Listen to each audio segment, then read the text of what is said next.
أعوذ بالله من الشيطان الرجيم. بسم الله الرحمن الرحيم. الرحمن علم القرآن خلق الإنسان علمه البيان. الشمس والقمر بحسبان والنجم والشجر يسجدان.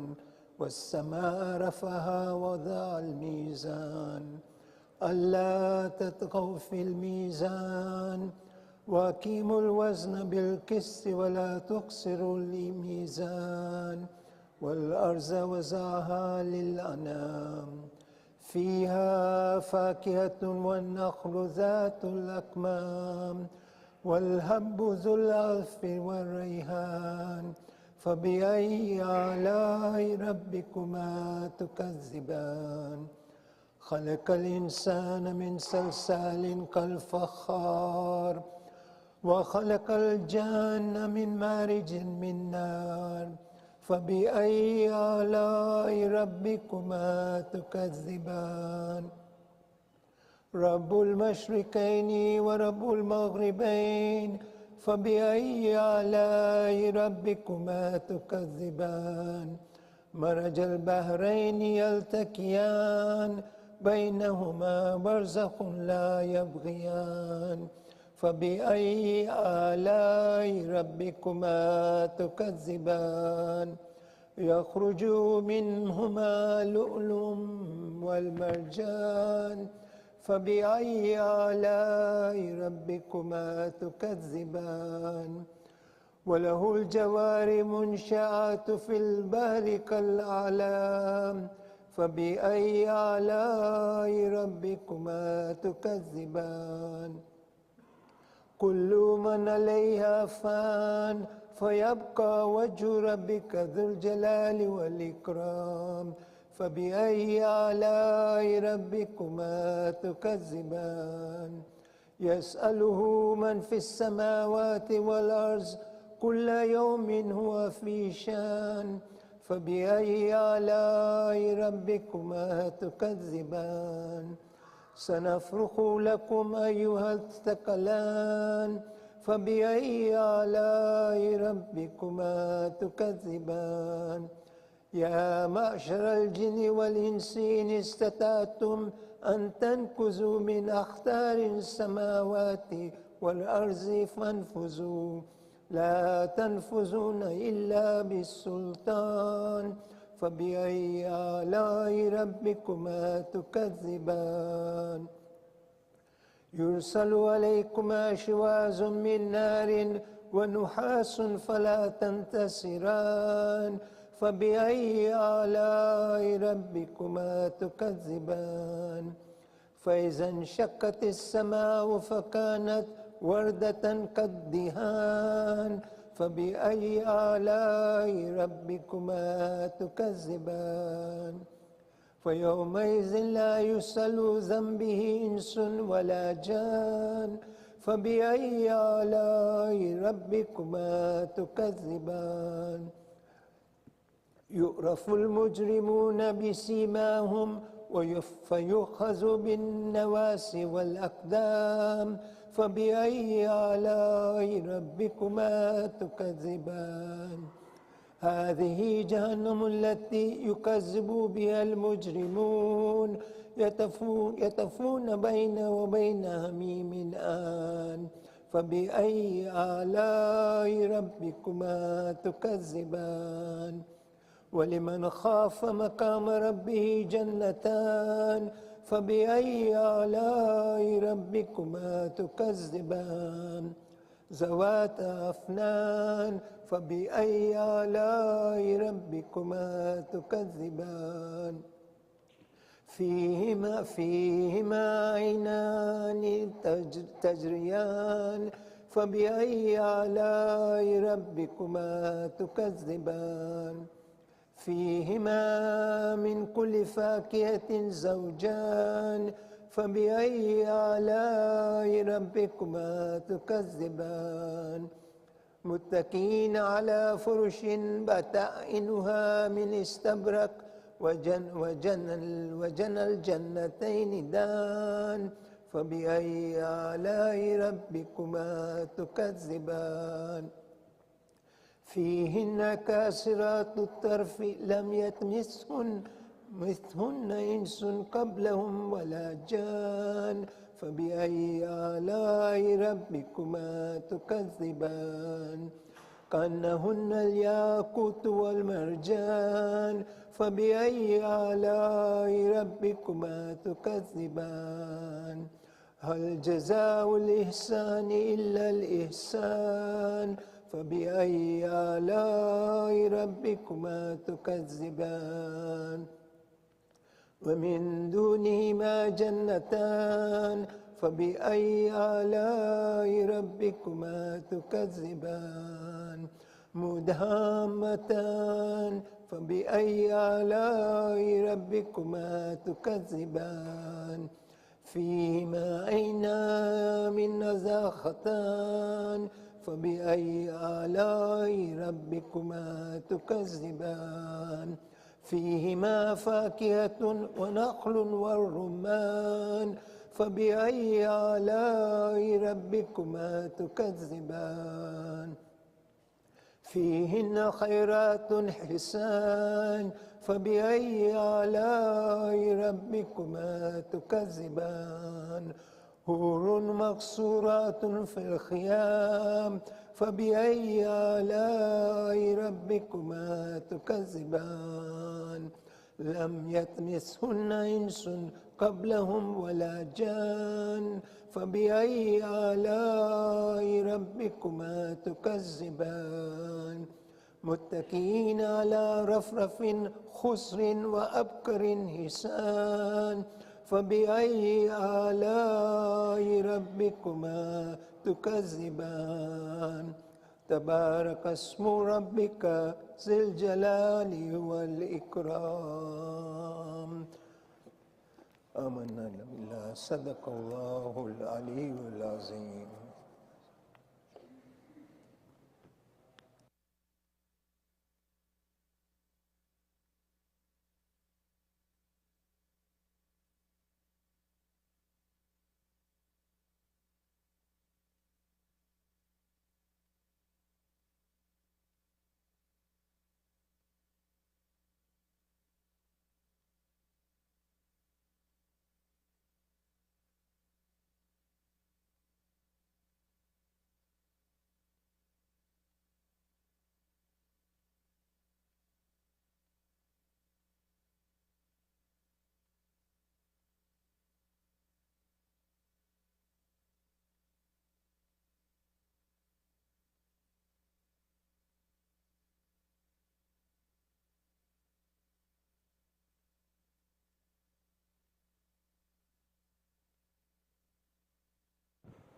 صلوات على محمد وآل محمد.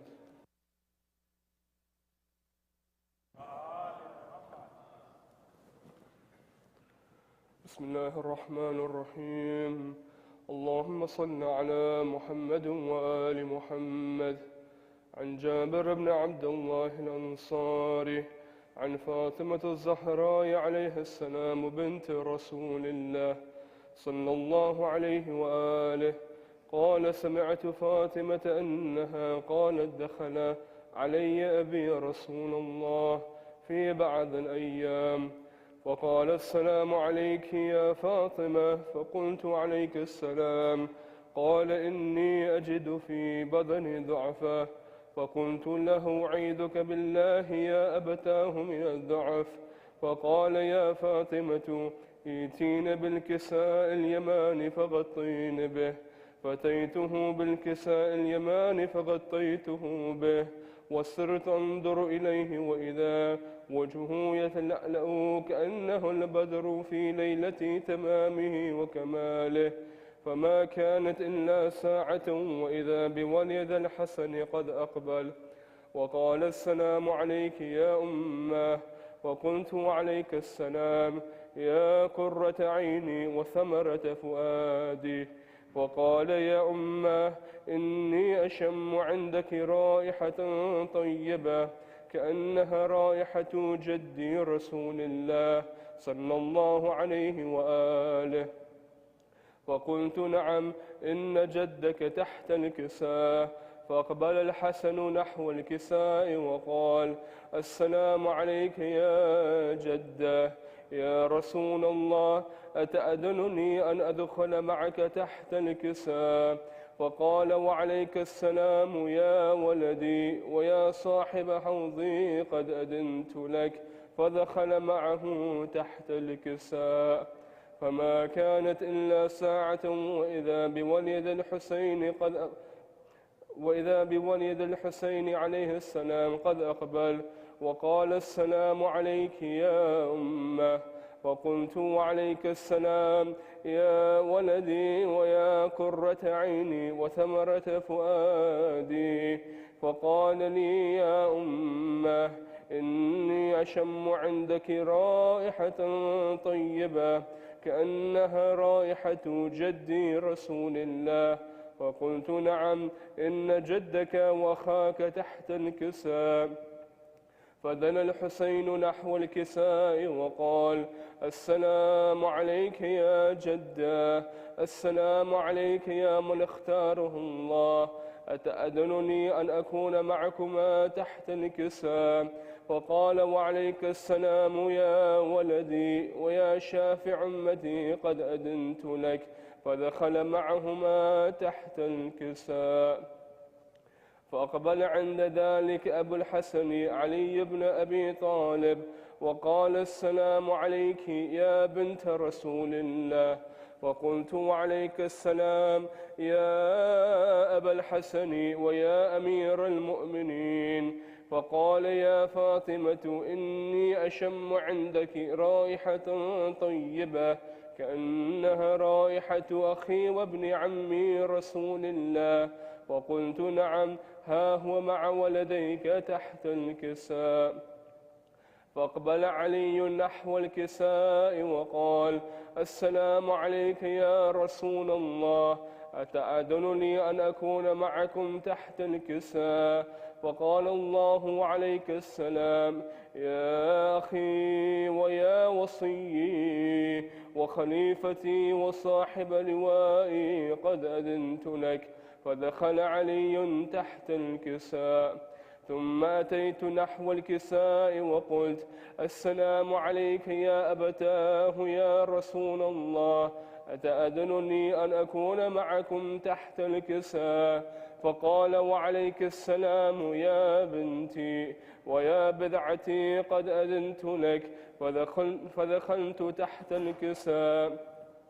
فلما اكتملنا جميعا تحت الكساء، أخذ أبي رسول الله بطرف الكساء ومع بيده اليمنى إلى السماء وقال: اللهم إن هؤلاء أهل بيتي وخاصتي وحمتي، لحمهم لحمي ودمهم دمي، يؤلمني ما يؤلمهم ويحزنني ما يحزنهم.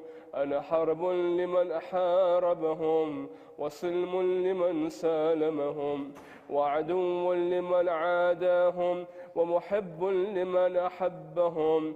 إنهم مني وأنا منهم. فاجعل صلواتك وبركاتك ورحمتك وغفرانك ورضوانك علي وعليهم، واذهب عنهم الرجس وطهرهم تطهيرا.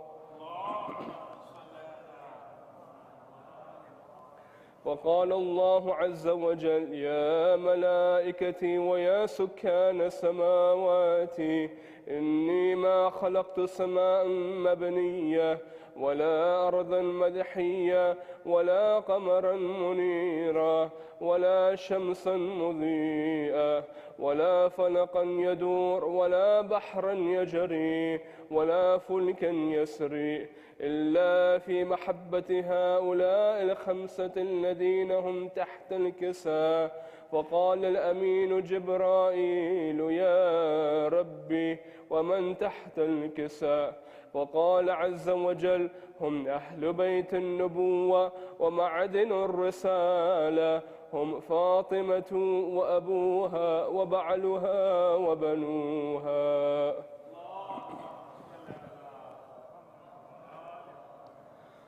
فقال جبرائيل: يا ربي، أتأذن لي أن أحبط إلى الأرض لأكون معهم سادسا؟ فقال الله عز وجل: نعم، قد أذنت لك. فحبت الأمين جبرائيل وقال: السلام عليك يا رسول الله.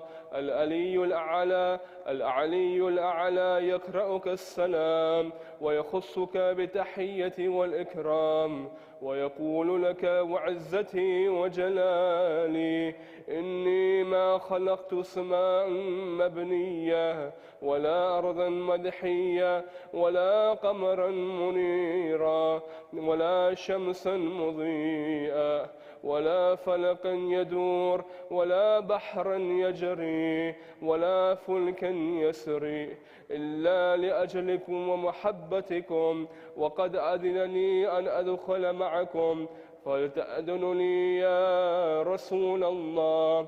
وقال رسول الله صلى الله عليه وآله: وعليك السلام يا أمين وحي الله، إنه نعم قد أذنت لك. فدخل جبرائيل معنا تحت الكساء وقال لأبي: إن الله قد أوحى إليكم يقول: إنما يريد الله ليذهب عنكم الرجس أهل البيت ويطهركم تطهيرا.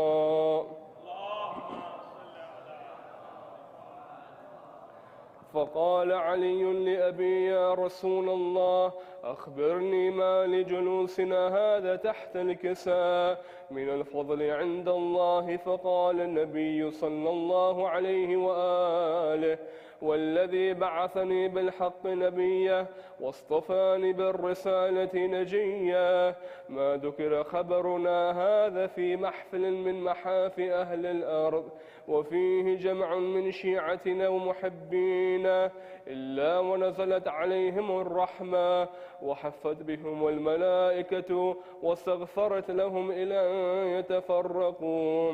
وقال علي عليه السلام: إذا والله فزنا وفاز شيعتنا ورب الكعبة.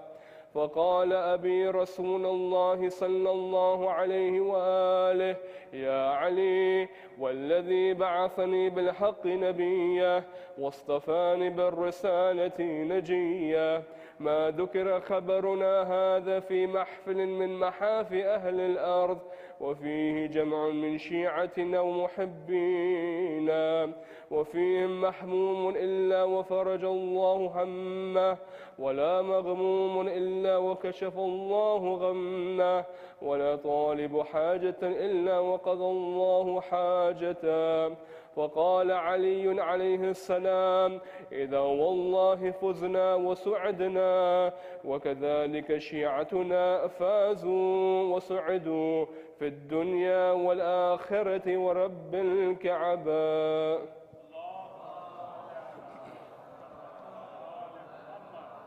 رحم الله من قرأ السورة المباركة الفاتحة.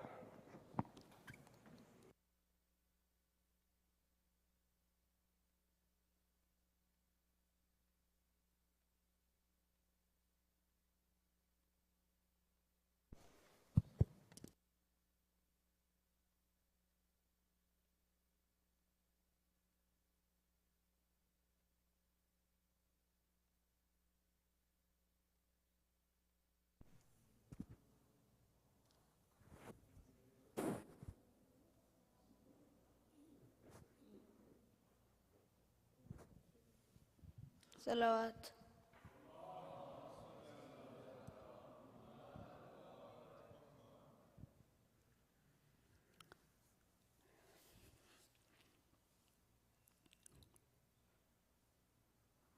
حسین بادشاہ، حسین شہنشاہ، حسین دین ہے، حسین دین پناہ، حسین دین پناہ. حسین بادشاہ، حسین شہنشاہ، حسین دین ہے، حسین دین پناہ، حسین دین پناہ. حسین بادشاہ، حسین شہنشاہ، हुसैन दीन है, हुसैन दी पनाह, हुसैन दी पनाह। जान मांगो मैं दिल नहीं दूंगा, जान मांगो मैं दिल नहीं दूंगा। दिल ठिकाना मेरे हुसैन का है, हर ज़माना मेरे हुसैन का है, हर ज़माना मेरे हुसैन का है।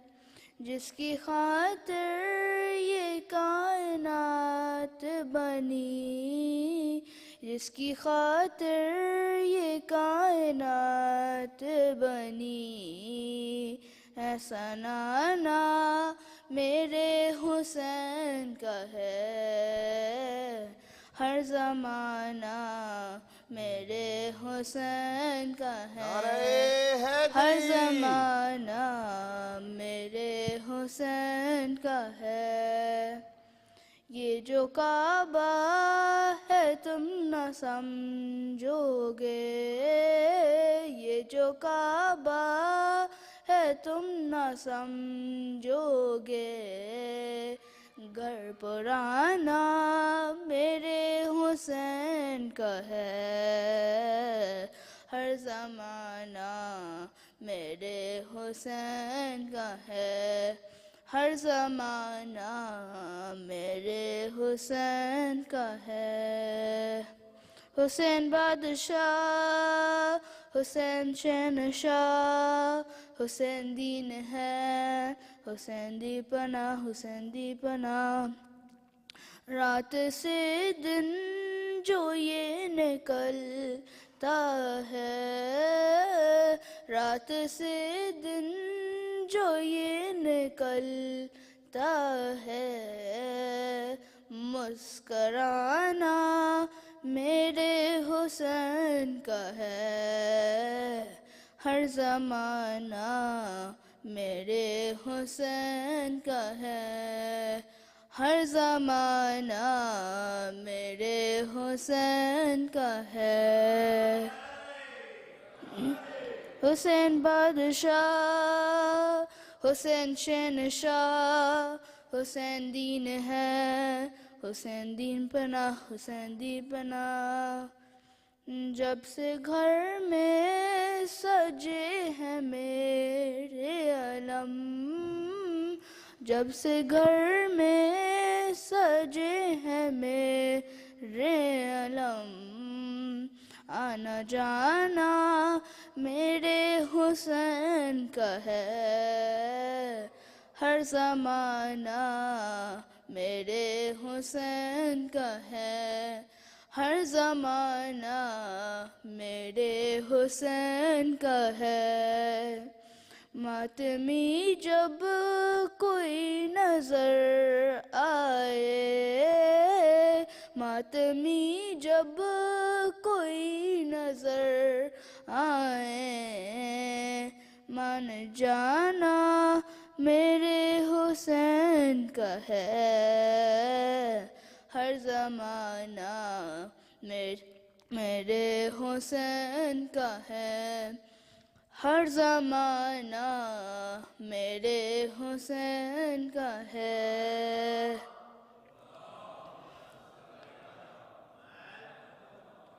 हुसैन बादशाह, हुसैन शहंशाह, हुसैन दीन है, हुसैन दी पनाह, हुसैन दी पनाह। हुसैन बादशाह, हुसैन शहंशाह, हुसैन दीन है, हुसैन दी पनाह, हुसैन दी पनाह। सलावत।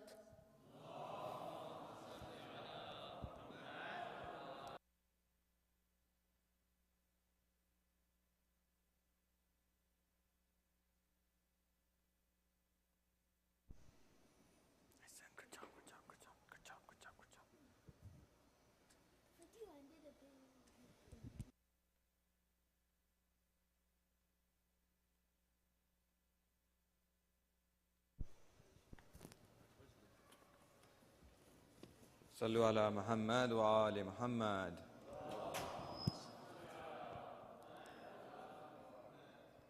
करम मांगता हूँ, दुआ मांगता हूँ, इलाही मैं तुझसे दुआ मांगता हूँ, करम मांगता हूँ, दुआ मांगता हूँ, इलाही मैं तुझसे दुआ मांगता हूँ। अता कर तू शाने करीमी का सदका, अता कर तू शाने रहीमी का सदका, न मांगूंगा तुझसे तो मांगूंगा किससे, तेरा हूँ मैं तुझसे दुआ मांगता हूँ, करम मांगता हूँ, दुआ मांगता हूँ, इलाही मैं तुझसे दुआ मांगता हूँ। इलाही तुझे वास्ता पंजतन का, इलाही तुझे वास्ता आबिदी का, हो शादाबे गुंचा दिलों के चमन का, ये दामन हमारा मुरादों से भर दे, करम की नजर से दुआ मांगता हूँ, करम मांगता हूँ, दुआ मांगता हूँ, इलाही मैं तुझसे दुआ। जो मुफलिस है उनको तू दौलत अता कर, जो बीमार है उनको सेहत अता कर, गरीबों पे तू रहम कर या इलाही, मरीजों के खातिर शिफा मांगता हूँ, करम मांगता हूँ, दुआ मांगता हूँ, इलाही मैं तुझसे दुआ मांगता हूँ। सलवात।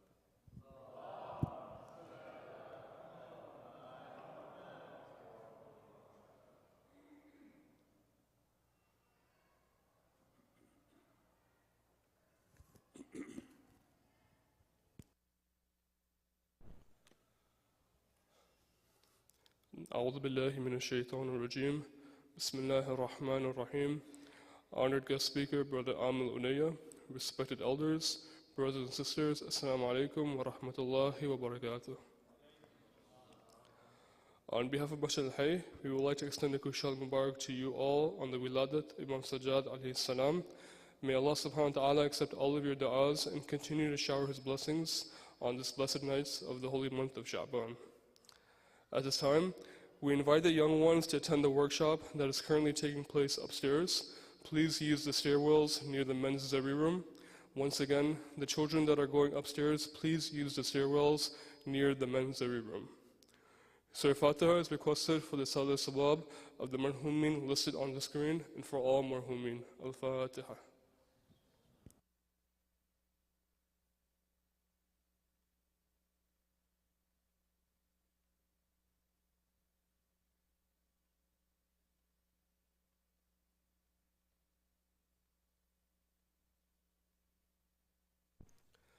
Yaman Yujibu is requested for the names listed on the screen and for all those in need here and elsewhere. Bismillah ar-Rahman ar-Rahim. أما يجيب المضطر إذا دعاه يكشف السوء أما يجيب المضطر إذا دعاه يكشف السوء أما يجيب المضطر إذا دعاه يكشف السوء أما يجيب المضطر إذا دعاه يكشف السوء أما يجيب المضطر إذا دعاه يكشف السوء. Wise Academy invites the entire community to celebrate the 15th of Shaban on Sunday, March 5th from 4 to 6 p.m. There will be activities for all ages, including an egg hunt for kids, bingo for our seniors, games and races for youth, young adults, and couples. Food and ice cream trucks, Mehndi artists, and bounce houses will be on site as well. While we're all having a good time, we want to make efforts to help those suffering from the recent earthquakes in Turkey and Syria. We will be seeking donations for participation in some activities, all of which will go towards a relief effort. Come out with your family to have some fun and support the cause. Ladies Senior Park Program. On Sunday, March 12th, the Ladies Senior Committee has organized a fun afternoon at Wilson Landing Park starting at 2:30 p.m. There will be a nominal $10 charge for the food and events. Please RSVP by March 8th with Sister Sabra at 516-946-2779 or Sister Roxana at 407-929-6125. Shahr Ramadan activities. The holy month of Ramadan is around the corner and we have quite a few activities that will be happening here at the Masjid. Please be on the lookout for our specific email for Shahr Ramadan that will be coming out shortly. Registration for the annual Al-Hawra Quran memorization competition for ladies of all ages and boys up to 10 years of age is now open. The age groups for surahs are listed on the screen, and for more information and to register, please contact Sister Sabiha at 407-309-0541 by April 14th. Our annual Interfaith Iftar will be on March 29th at 6 p.m. The program will feature our guest speaker Sheikh Ayub Rashid and Dr. Andrea Guzman, who is the UCF Vice President for Diversity, Equity, and Inclusion. There are opportunities to sponsor the iftar at different tiers as per the flyer on the screen. Please contact Brother Sajjad Ali Virji at 407-719-6575 for more information, or you can email outreach@masjidalhayy.org. We look forward to your participation and welcoming our guests to our mosque. Volunteer this Shahr Ramadan. Alhamdulillah, we are truly blessed to have another opportunity to serve Allah subhanahu wa ta'ala during the holy month of Ramadan. We are requesting community members of all ages to consider giving some of your valuable time to help in various ways at the masjid. If you would like to help with serving iftar, setting up for iftar, cleaning up after iftar, or helping seniors, please contact Brother Ghulam Nur Muhammad for the gents at 407-255-4911 or Sister Mansoura Manekia for the ladies at 407-925-1525. Shahr Ramadan sponsorships and donations. This Shahr Ramadan, there are many opportunities to support programs here at the Masjid, including sponsorship for iftar, tabarruk, hadiyah for the speakers, as well as a general Shahr Ramadan fund. We suggest a donation of $300 per family for the Ramadan fund. However, any amount is welcome. Our budget for the entire month is $157,150, of which we have been pledged $15,950. We would like to thank the early sponsors for their support. If you would like to donate, please contact Brother Murtaza Kareem or Sister Batul Muki at the number on the screen, or you can Zelle at donate@masjidalhayy.org, or you can go to our website's payment center to make a donation. At this time, I would like to invite Brother Aamel to give tonight's lecture with a loud salawat ala Muhammad wa ali Muhammad.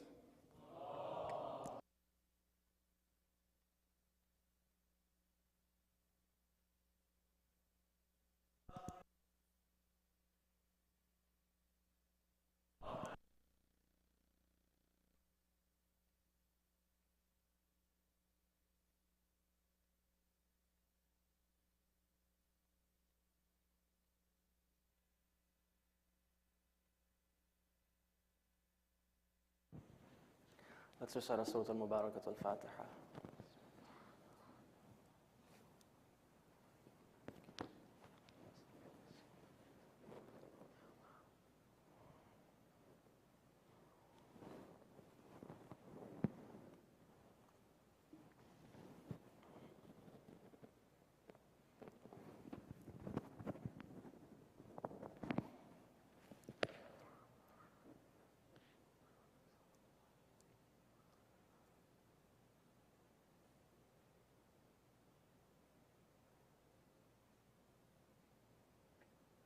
أعوذ بالله من الشيطان الرجيم بسم الله الرحمن الرحيم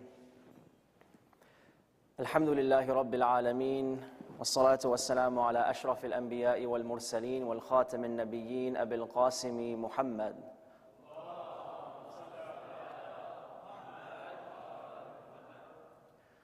وعلى أهل بيته الطيبين الطاهرين الحمد لله الذي هدانا لهذا وما كنا لنهتدي لولا أن هدانا الله أما بعد فقد قال الله سبحانه وتعالى في القرآن الكريم وقوله الحق وهو أصدق الصادقين بسم الله الرحمن الرحيم قل ما أسألكم عليه من أجر إلا من شاء أن يتخذ إلى ربه سبيلا صدق الله العلي العظيم صلوات على محمد وآل محمد.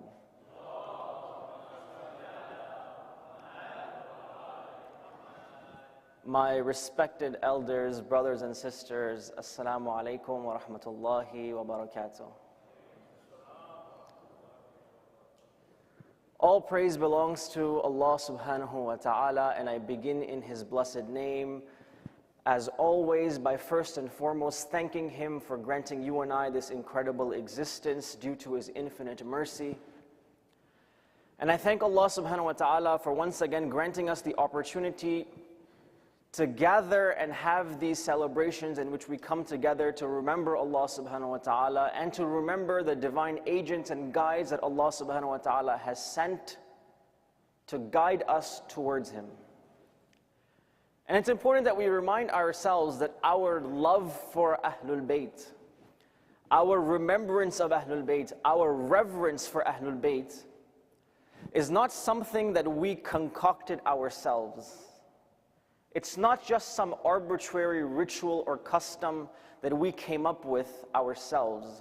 Rather, our remembrance, love, and reverence for Ahlul Bayt is because it is the command of Allah subhanahu wa ta'ala Himself.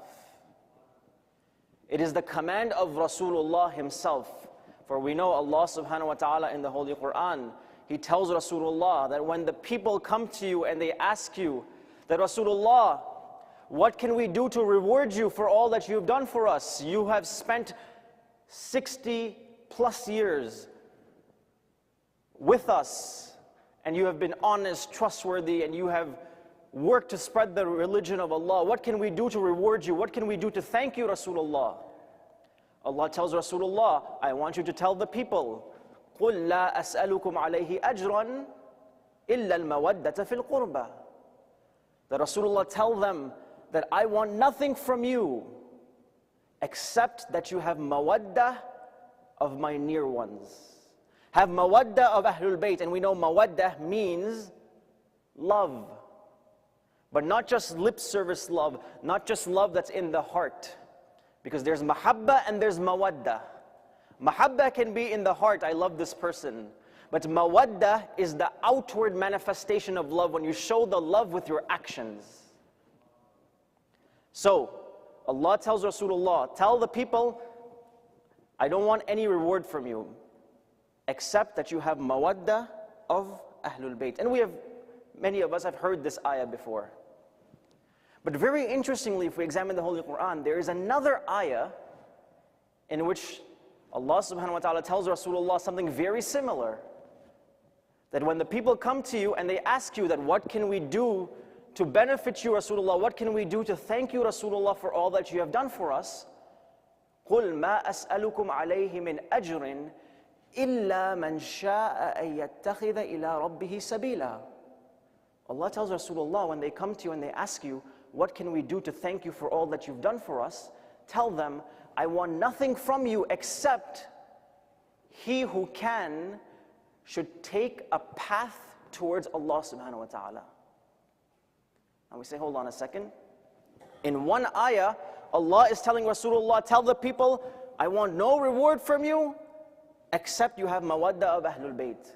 In another ayah, Allah is telling Rasulullah, tell them, I want nothing from you, I want no reward from you except you take a path towards Allah subhanahu wa ta'ala. And perhaps what Allah subhanahu wa ta'ala wants to highlight to us is that the mawadda of Ahlul Bayt is the most efficient path towards Allah subhanahu wa ta'ala. These are not two separate entities. The most efficient path towards God is having mawadda of Ahlul Bayt, because as we mentioned yesterday, they were the individuals who best manifested the names of God on the face of this earth. They were the most God-centered individuals who ever graced the face of this earth. So by having mawadda of them, love for them, following them, that is the most efficient way to get to Allah subhanahu wa ta'ala. So, Allah subhanahu wa ta'ala wants us to know, and I remind myself and you and I, that these celebrations and our remembrance of Ahlul Bayt is not the goal in and of itself. It's a means towards the ultimate goal. And the ultimate goal is Allah subhanahu wa ta'ala. And us becoming more God-centered individuals. And the reason I mention this is because oftentimes, if you and I engage in rituals and we engage in customs, but we don't remind ourselves or we don't ask ourselves and we don't reflect upon why is it that we do what we do, then the rituals and the customs will continue. The form will remain, but the essence will get lost. There's an interesting experiment. They say that once scientists got together, social scientists perhaps, and they gathered 5 monkeys and they placed them into a cage. They placed 5 monkeys into a cage, and inside this cage there was a ladder. And at the top of the ladder there were bananas. And so of course, being monkeys, as soon as they're put into the cage, one of them tries to get onto the ladder and get the banana. But what the scientists did was, anytime a monkey got onto the ladder to try to get the banana, all of the other monkeys would be sprayed with cold water. So as this happens, the monkeys realize, if we go onto the ladder to try to get the banana, we're going to be soaked in cold water. So eventually they decide no one is going to go after the banana. And if one of them got a little hungry, and then they tried to go for the banana, what the other monkeys would do is they would gang up and beat that monkey up. That you will not go towards this ladder because we do not want to be sprayed by cold water. So all the monkeys understood, don't go to the ladder, because if we go up there, we're going to be sprayed with cold water. And anyone who tries, because they get a little hungry, they get a little mischievous, we'll beat them up because we don't want to be sprayed with cold water. And then the scientists did something interesting. They took one of these original 5 monkeys out and they replaced him with another monkey. So now in the cage, there are 4 monkeys who have experienced the cold water and 1 fresh new monkey who has no idea about what's going on. So he gets into the cage, he's looking around, no one is going for the bananas. Maybe the monkey is thinking to himself, these other monkeys have gone bananas. But he's saying, why is no one going for the bananas? So the monkey tries to go for the bananas. As soon as he tries to go for the bananas, all 4 monkeys beat the monkey up. You will not go for the bananas. The monkey doesn't know why he's being beaten up, but he knows, he learned his lesson. You shall not go near the bananas. Then the scientists keep replacing the monkeys one by one. They replace one of the original 4 monkeys, put on another new fresh monkey inside. Now there's 3 monkeys who have experienced cold water. 1 monkey who's only been beaten up, never experienced the cold water, and 1 new fresh monkey who has no idea what's going on. So once again, he enters, looks around again. He's like, what's going on here? Why is no one going for the bananas? So he tries to go for the banana. And now interestingly, all other 4 monkeys beat the monkey up. 3 of them know why they're doing it. They don't want cold water. One of them has never experienced cold water, but he's been beaten up, everyone else is beating up, so he joins in and he starts to beat up. And then this process continues until they keep replacing the monkeys, until there are 5 monkeys in the cage that have never experienced the cold water. Yet the tradition of anyone who tries to go towards the ladder will get beaten up continues, yet no one knows why they're doing it. And perhaps if you were to ask the monkeys, well, why are you beating up anyone who goes to the ladder? They would say, well, this is how we do things here. Now, if you research the study, you look it up online, people have debates. Did this study ever take place? Did it not take place? But I think the moral is extremely important because it highlights one of the qualities of human condition, which is that of blind following. And I mention it because it's important we remind ourselves why we are engaged in having these celebrations and these gatherings, so that they do not become just mere rituals and customs, but we remember the essence, that our mahabba, our mawadda, our love, remembrance and reverence for Ahlul Bayt is meant to inspire us to become more like them. And becoming more like them means we would become the most God-centered individuals possible, because there were no more God-centered individuals who ever walked the face of this earth than Ahlul Bayt. Salawat.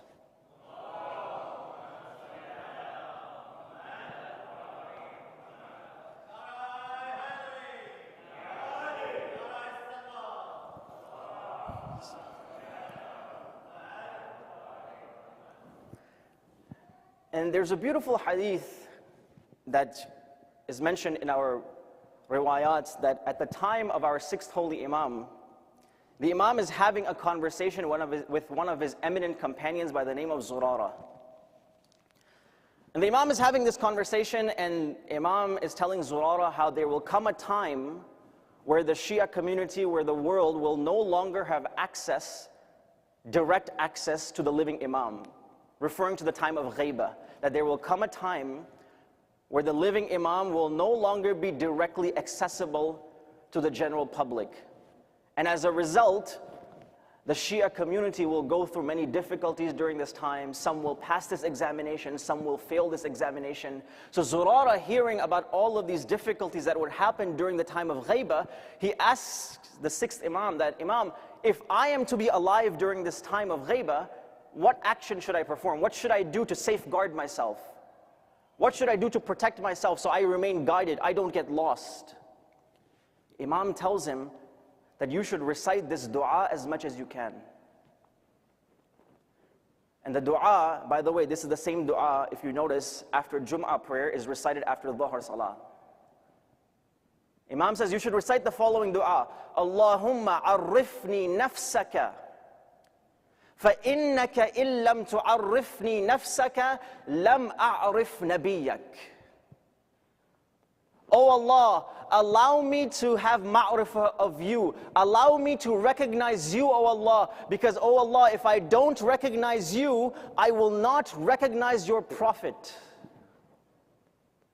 Meaning, if you and I don't properly understand Allah, that God is all loving, God is all merciful, God is all wise, God is Al-Hadi, He is the guide, perhaps we would think then that maybe it's possible, the way the deists think, that God created the world, left us to be, and left us without guidance. But if we properly understand Allah, we will understand it is impossible that an all-loving, all-merciful, all-wise Lord creates us and then leaves us bereft of guidance.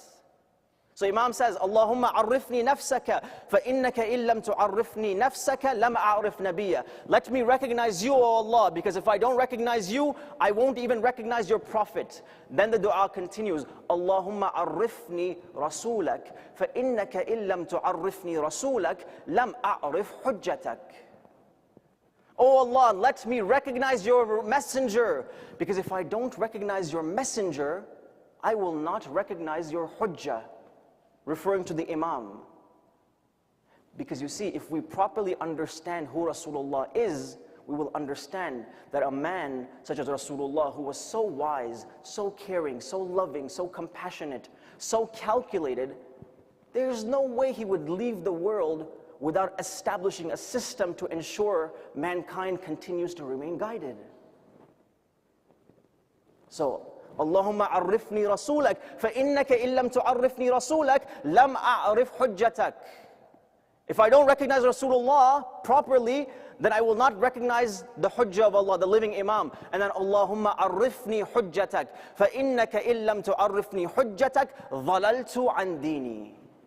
That, oh Allah, let me recognize your hujjah, your living Imam, because if I don't recognize the living Imam, I will go astray in religion. But notice the hierarchy that's set up. The fundamental access starts with ma'rifah of Allah. Recognize Allah. When you recognize Allah, you will be able to properly recognize His messenger. When you properly recognize His messenger, you will be able to identify and properly understand the living Imam. And it is only through following this hierarchical system will you remain guided upon religion. But Allah.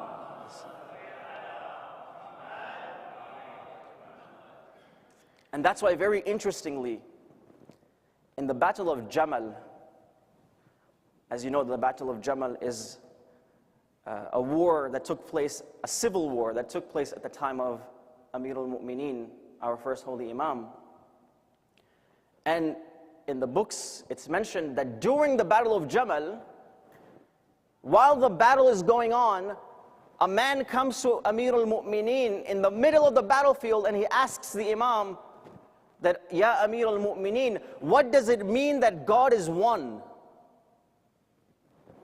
In the middle of a battle, he's coming to ask Imam, what does it mean that God is one? So the companions of the Imam start to scold the man, like, could you not think of a worse time to ask your theological question? I mean, we're not here in a majlis, we're not here in the hawza, we're in the middle of a war. There is bloodshed. It's a tumultuous situation. You're coming in the middle of a war to ask the Imam, what does it mean God is one? Imam looks at them and says, let him ask his question, because this is what we are fighting to preserve to begin with. This war is about trying to preserve Tawheed. It's about trying to institutionalize God-centeredness, the love of Allah and the system of Allah in the land. Let him ask. But what's even more profound, Imam says, let him ask his question because we are fighting to preserve Tawheed. But the most profound part is, Imam in this war is not fighting the kuffar of Mecca. Imam is fighting Muslims.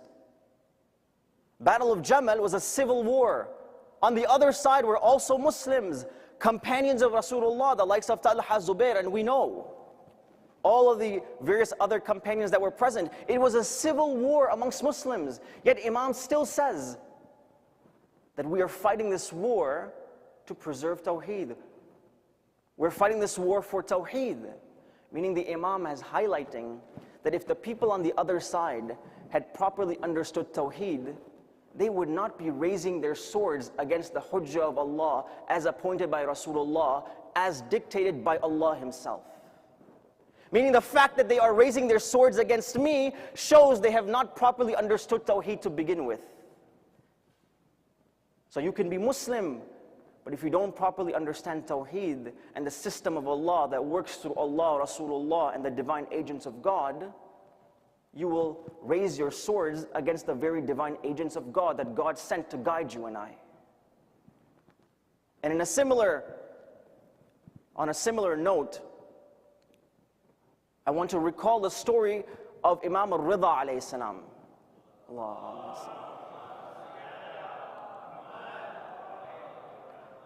That, as you know, our 8th holy Imam was the only member of Ahlul Bayt, the only of the Imams that visited the land of Persia, that visited Iran.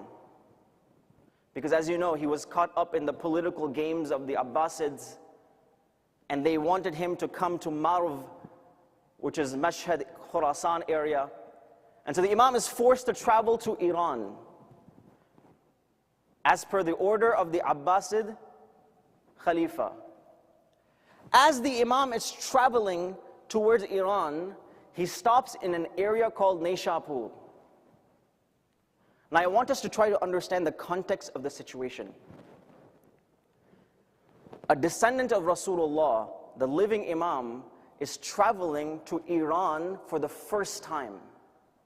The people of Iran have never had the opportunity to interact with and hear the Imam directly speak to them. They have never been granted this honor.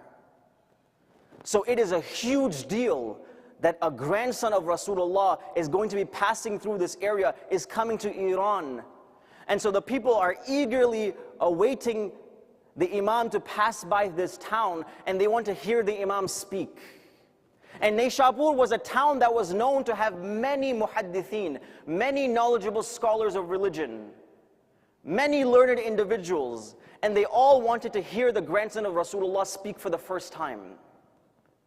This was a momentous occasion. I mean, the likes of which would be, imagine if our holy living Imam was for the first time to visit North America, a land that has never had the opportunity to speak to the living Imam, to hear the living Imam. So this is a momentous occasion. Imam for the first time is visiting Iran.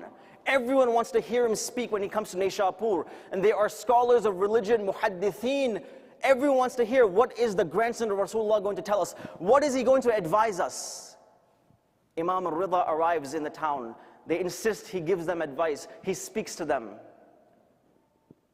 Imam gets up to speak to the people, and he tells them, قال سمعت أبي موسى بن جعفر يقول سمعت أبي جعفر بن Muhammad. Imam is saying, I heard my father, the seventh Imam, who heard from his father, the sixth Imam. And the Imam goes on saying, the sixth Imam who heard from the fifth Imam, who heard from the fourth Imam, who heard from the third Imam, who heard from the second Imam, who heard from the first Imam, who heard from Rasulullah, who heard from Jibreel, who heard from Allah subhanahu wa ta'ala himself. This is a hadith al-Qudsi.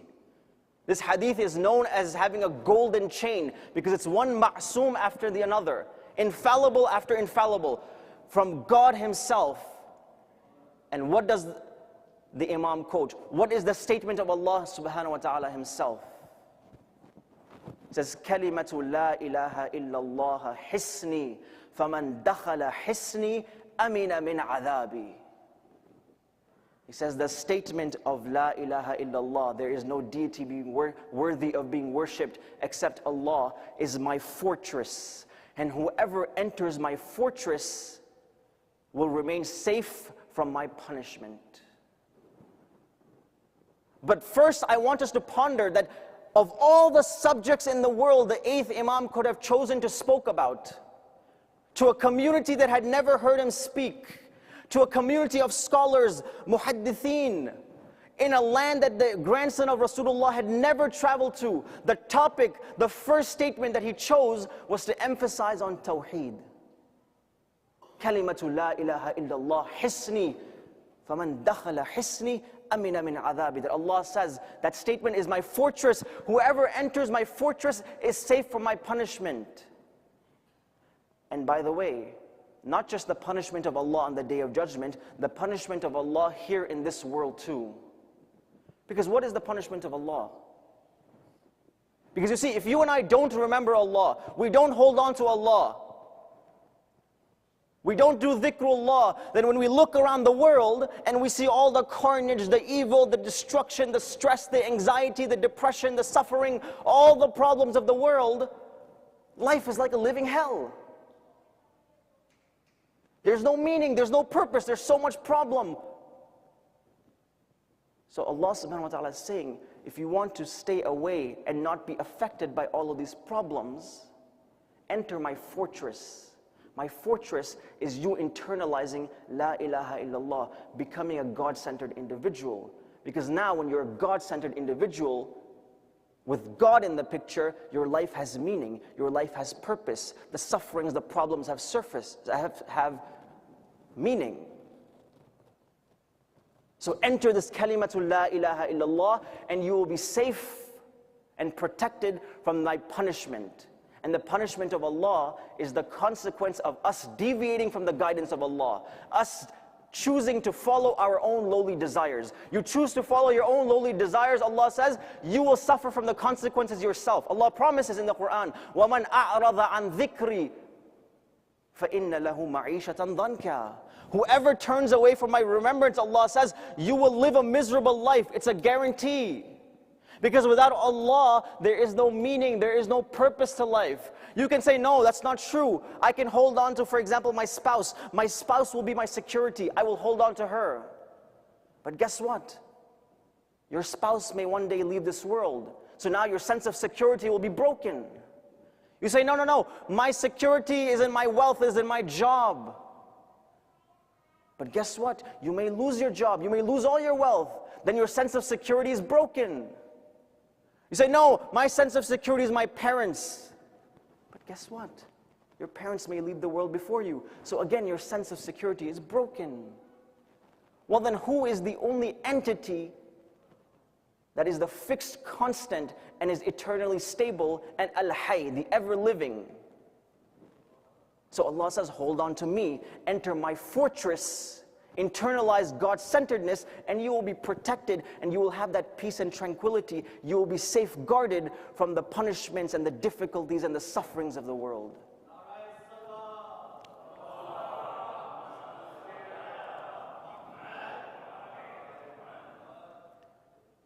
So Imam Ar-Ridha alayhi salam in Nishapur, in this momentous occasion, introduces Tawheed, God-centeredness, the power of God-centeredness, but the Imam doesn't stop there. And this is the interesting point I want to highlight. Once the Imam utters this, they say he sits down.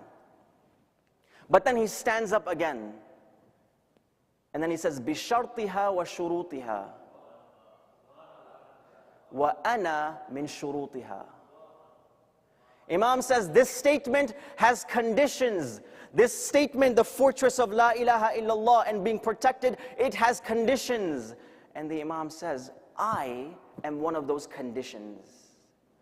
Meaning the Imam is highlighting, if you want to properly understand Tawheed and internalize Tawheed, you must go through the gate of Ahlul Bayt. Because if you want to be the most God-centered individual possible, you must follow the example of the most God-centered individuals who ever walked the face of this earth. It's only logical. So Imam says, this has conditions, and I am one of the conditions. That you go through Ahlul Bayt. Because if we don't go through Ahlul Bayt, with all due respect to all other schools of thought, all other walks of life, if we don't go through Ahlul Bayt, you and I will have funky understandings of God. Examine the books of other schools of thought, other walks of life, and how they understand God. That when Allah says in the Quran, Yadullahi fawqa aydihim, the hand of God is above their hand, they will say, yes, it's the literal hand of God that is going to be above us. That when Quran says that on the Day of Judgment, the throne of Allah will be there, they will say, yes, we will physically see God on the Day of Judgment sitting on a throne.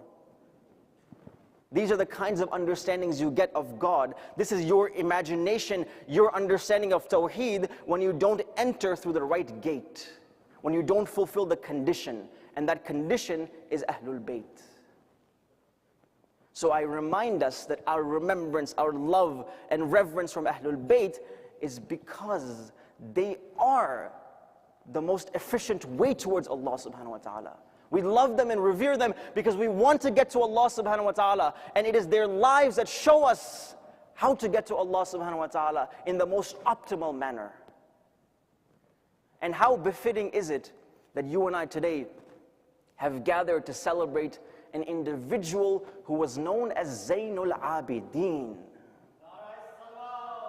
Allah.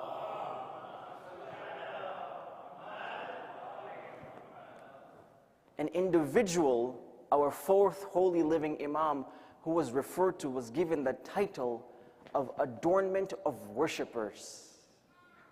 A man who was known as As-Sajjad, because he was constantly in prostration to Allah subhanahu wa ta'ala. If you want to talk about God-centeredness, this is a man who was a living manifestation of God-centeredness, that we have given him the title that he was the adornment of worshippers. That this holy living Imam, if you examine after the event of Karbala, What did he busy himself doing? What did he spend time doing? Yes, he cried for his father. He cried for the losses and the tragedy that he experienced on the day of Ashura and the tragedies of Sham. Yes, he cried for that. But he didn't just cry and leave it at that. No, he was proactive about ensuring that the message of God-centeredness remains. He was proactive about ensuring that the Muslim community is able to develop a real connection to Allah, is able to maintain a real connection towards God, because that was the message of Imam Hussein. And hence, what does he do? He compiles for you and I a Sahifa Sajjadiyah, a book of supplications teaching us how to develop a relationship with God. That a book that contains 54 supplications for all various situations and circumstances of life. The dua for perfecting your noble character, dua makarimul akhlaq. The dua for protection, dua al-afiyah. A dua for your parents, a dua for removal of worries. For all the various situations of life you can think of, there's a dua for it in this book. And this is what the Imam busied himself with after the tragedy of Karbala, in writing and compiling for us to ensure the message of God-centeredness remains, and to ensure you and I have the best of means to develop a connection with Allah subhanahu wa ta'ala, for that was the ultimate mission and message. That's who Imam al-Sajjad alayhi salam was. And by the way, what's the first dua in Sahifa Sajjadiyah? The first dua in Sahifa Sajjadiyah is dua in praise of God. The entire dua, all the Imam does is praise Allah subhanahu wa ta'ala. You might say, hold on a second, this is a dua? I mean, the way you and I do dua, our duas have nothing to do with Allah. Our duas are about trying to feed our own egos. Demand style. God, I want this salary, I want this promotion, I want this kind of wife, I want this many children, I want this house, I want this. This is our version of dua. If you want to understand how to actually do dua and develop a connection with Allah, we need to go and examine Sahifa Sajjadiyah, how the Imam speaks to Allah. Because dua is not about trying to make demands to God. Dua, the essence of dua, is about trying to develop a connection and relationship with your beloved, a connection and relationship with Allah. Expressing your utter humility before Allah. That's the essence of dua, not demanding our needs. So Imam is teaching us how to develop our connection with Allah. But the Imam doesn't just stop there. Imam also has compiled for you and I Risalatul Huquq, Treatise of Rights, a work that teaches you and I the rights that we have to ourselves, the rights of our tongue, the rights of the creation of the world around me, the rights of my parents, the rights of the children, the rights of my neighbors. Because as we established yesterday, God-centeredness is not just about our relationship with God. It's that the godliness translates into goodliness. So Imam leaves two works for us. One, to focus on developing the connection and relationship with God, and the second, to help foster positive relationships with the world around you. This was Imam al-Sajjad alayhi salam. And so I pray to Allah subhanahu wa ta'ala that when you and I gather to have these celebrations, to remember these great personalities, we don't just do it as mere rituals, we don't just do it as mere customs, but rather we recognize these personalities as being individuals who we want to be more like. It's not just praising them, because praising them has no impact on them. They are already the greatest creations of God to ever walk the face of this earth. They don't need our praise. We need to remember them. We need to praise them so we can become more like them, because when we become more like them, then perhaps we will qualify ourselves to receive and reap from the highest levels of God's mercy, just as they did. And so I pray to Allah subhanahu wa ta'ala that He inspires you and I to become more God-centered individuals, to follow the examples of these God-centered individuals. And that when you and I internalize within us God-centeredness, then inshallah you and I as a community will be a united and God-centered community. وآخر الدعوان الحمد لله رب العالمين. Let's end with a short dua inshallah. Bismillahir Rahmanir Rahim. اللهم صل على محمد وآل محمد. اللهم إنا نرغب إليك في دولة كريمة تعز بها الإسلام وأهلا وتذل بها النفاق وأهلا وتجعلنا فيها من الدعاة إلى طاعتك والقادة إلى سبيلك وترزقنا بها كرامة الدنيا والآخرة. صلوات.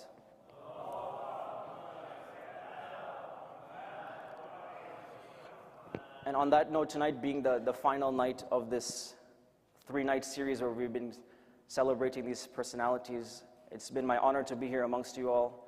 Thank you all for your participation. May Allah subhanahu wa ta'ala bless you all. And may Allah subhanahu wa ta'ala accept all of our efforts. Salawat.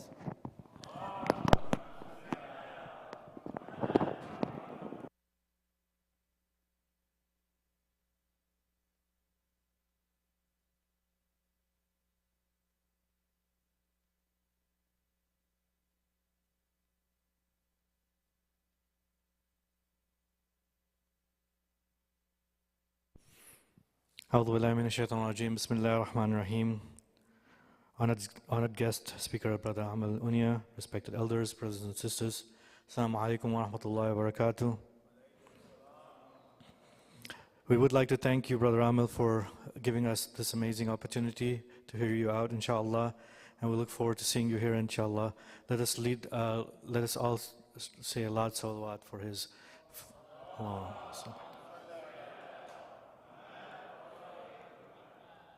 On this auspicious night, we're pleased to announce that it is the Shuruat-e-Shadi Majlis for Zaynab Mullah, daughter of Ali Akbar and Salma Mullah, to Mujahid Jafar, son of Rizwan and Amira Jafar, both of Orlando. On behalf of the entire community, we wish the couple much happiness and success as they set out on this blessed journey. Please recite a loud salawat ala Muhammad wa ali Muhammad.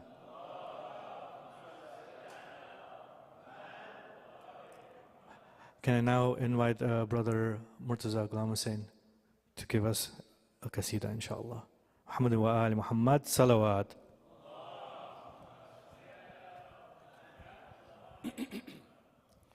برای खुशनुदी इमाम ज़माना बावाज़ बुलंदतर सलावत.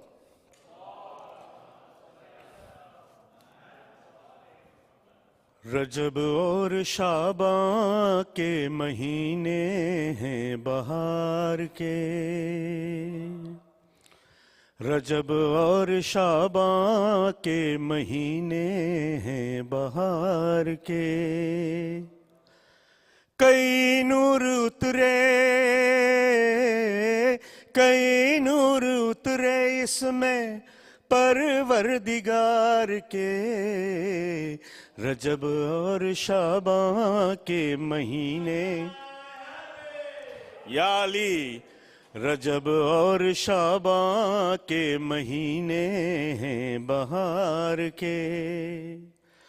सदा की दरे मुर्तज़ा की गदाई, सदा की दरे मुर्तज़ा की गदाई. इमाम बड़ी शम्स हो या भिटाई, इमाम बड़ी शम्स हो या भिटाई. कलंदर भी सोए हैं, कलंदर भी सोए हैं अकीदे निखार के. रजब और शाबान अल्लाहुम्मा सल्ली के महीने हैं बहार के. बारे दिगर सलवात.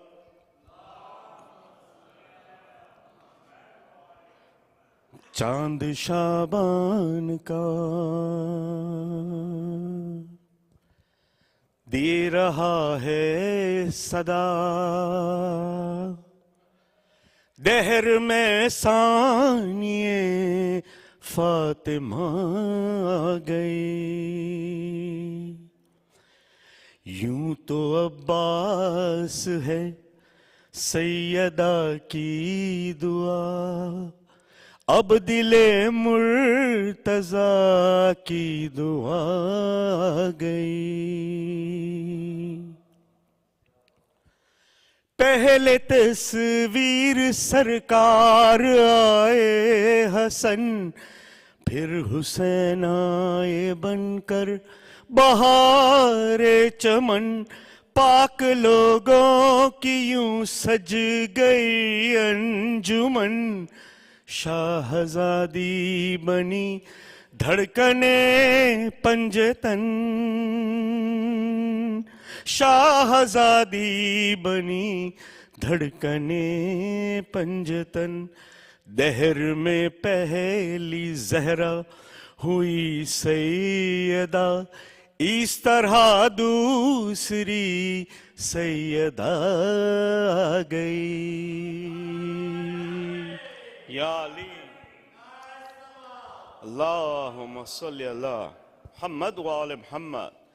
अपने बाबा की जीनत ये मस्तूर है, हर तरह की निजासत से ये दूर है। नूर ही के घराने का ये नूर है, मौजिज़े इनके आलम में मशहूर है। मौजिज़े इनके आलम में मशहूर है। अक्स जिसमें नजर आए मासूम का, बन के ज़ैनब वही आईना गई। चांद शाबान का दे रहा है सदा, दहर में सानिए फातिमा गई। खुशियाँ शाबान में जो मनाते हैं हम, अपने सोए मुक़द्दर जगाते हैं हम। बारगाहों को अपनी सजाते हैं हम, इस तरह खुल्द में घर बनाते हैं हम। इस तरह खुल्द में घर बनाते हैं हम। मुश्किलों से कहो अब ना आए यहाँ, मेरी एक और मुश्किल कुशा गई। या अली मसल्लल्लाहु हू बहू ये खदीजा का एहसास है, नक्श हो जिस पे कुर्रा वो किरतास है। ये अली और जहरा की अक्कास है, और जलालत में देखो तो अब्बास है। और जलालत में देखो तो अब्बास है, जिसका साया बना दीन का साहिबा, बन के शहजादिए सी रिदा गई। घर में ये दर्स गाए सजाती रही, जाहिलों को वो आलिम बनाती रही। जहल की सारी रस्में मिटाती रही, मर्तबे औरतों के बढ़ाती रही।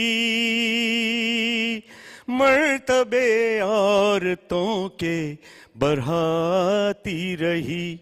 अहले कूफा मुबारक तुम्हें भी ये दिन, वारिसे इल्म शहरे खुदा गई। अल्लाहुम्मा सल्ली अला।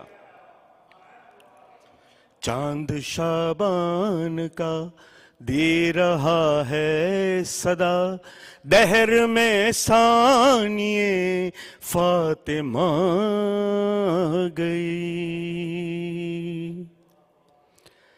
परवरिश 5 मासूम करते रहे, इसलिए भी फजाइल निखरते गए।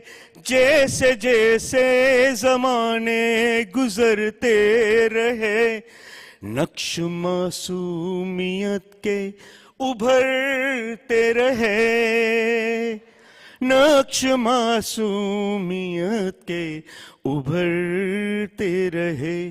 इल्म व हिकमत की बस्ती भी रोशन हुई, आज यूं शान खैरुन निसा गई। अरे जिसके खुतबों का जारी है अब भी जफर, जिसने उल्टा है तख्ते उमैया जफर, है शिकस्ते यजीदी उसी का हुनर, उसके ममनून है अब भी जिन्नो बशर, उसके ममनून है भी जिन्नो बशर। करबला को उन्होंने न मरने दिया, इस तरह फाताए करबला गई।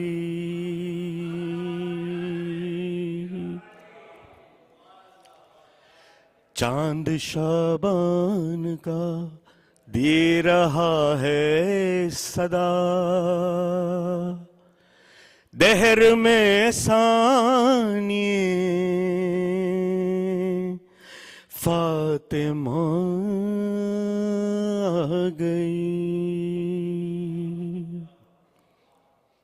सूरह फातिहा बावाज़ बुलंद सलावत।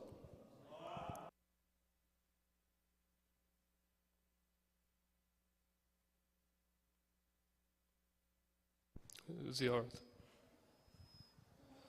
Bismillahirrahmanirrahim. Allahumma salli ala Muhammad wa ali Muhammad. Assalamu alayka ya Rasulallah ya Muhammad ibn Abdullah. Assalamu alayka ya Amir al-Mu'mineen ya Ali ibn Abi Talib. Assalamu alayki ya Khadijat al-Kubra. السلام عليك يا فاطمة الزهراء سيدة النساء العالمين. السلام عليك يا حسن بن علي المجتبى. السلام عليك يا أبا عبد الله يا حسين بن علي الشهيد بكربلاء.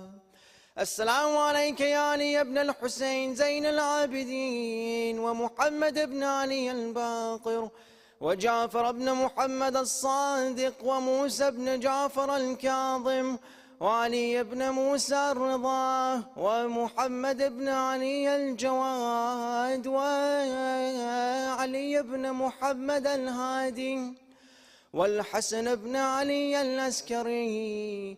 السلام عليك يا حجة بن الحسن يا صاحب العصر والزمان. السلام عليك يا شريك القرآن. السلام عليك يا كعبة الإيمان.